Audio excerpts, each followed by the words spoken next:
তো দেখি এই তারাগুলো আকারে আকৃতিতে এই জোনাকি পোকার সাইজ নাকি আরেকটু বড়। তারাগুলো কত বড়, তারাগুলো কত বড়। বিজ্ঞান বলছে যে আকাশের এক একটা নক্ষত্র, এক একটা তারা পৃথিবীর চেয়ে নয়, পৃথিবীর চেয়ে নয়, আকাশের এক একটা তারা সূর্যের চেয়ে লক্ষ কোটি গুণ বড়। এত বিশাল তারা দেখা যায় জোনাকি পোকার মতো। ঘটনা কি?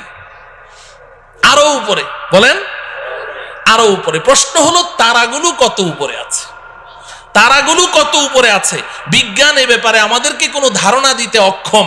তবে অনেক গবেষণা করে বিজ্ঞান একটা তারার সন্ধান বের করেছে যেটা পৃথিবীর সবচেয়ে কাছে, সবচেয়ে নিচের যেই তারকাটি জমিনের সবচেয়ে কাছে, এটার নাম বিজ্ঞান দিয়েছে Proxima Centauri.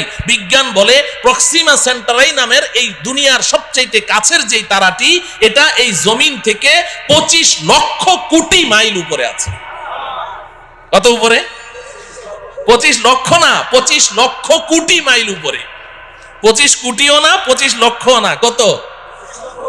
25 lakh crore mile উপরে হচ্ছে সবচেয়ে কাছের তারা। তাহলে উপরের তারাগুলো কোথায় আছে? বিজ্ঞান বলে এই ব্যাপারে আমরা কোনো ধারণা দিতে পারবো না। তাফসিরে রুহুল বায়ান নামে একটি কিতাব আছে, তাফসিরের কিতাব। তাফসিরে বলেন রুহুল বায়ান, তাফসিরে রুহুল বায়ান। এই কিতাবের মধ্যে আছে, আল্লাহর কুদরত বুঝার জন্য বলছি, আমাদের বিবেকের মধ্যে এতটুকু ধারণ ক্ষমতা নেই বুঝার মতো, আল্লাহর কুদরত একটু বুঝার জন্য বলছি। এই যে স্টেজে লাইট জ্বলছে, এই যে আলো জ্বলছে, এই আলো দৌড়ায় কি দৌড়ায় না?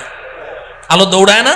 আপনি টর্চ অন করেন, টর্চ লাইট, সাথে সাথে আলোটা দেখবেন ওই দেয়ালের গায়ে দেখা যাচ্ছে। দৌড় মারলো কিনা?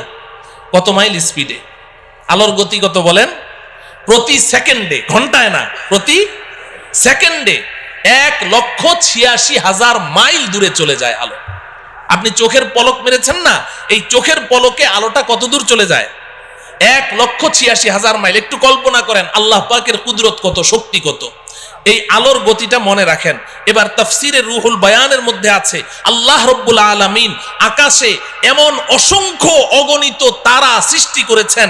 যেই দিন আল্লাহ পাক ওই তারাগুলোকে সৃষ্টি করেছেন, কত হাজার বছর আগে সৃষ্টি করেছেন আল্লাহ ছাড়া কেউ বলতে পারবে না।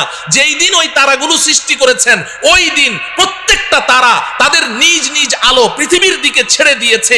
ওই আলোগুলো দৌড় শুরু করেছে প্রতি সেকেন্ডে 1,86,000 মাইল স্পিডে দৌড় শুরু করেছে। আজও সেই আলো পৃথিবীর দিকে দৌড়াচ্ছে, আজও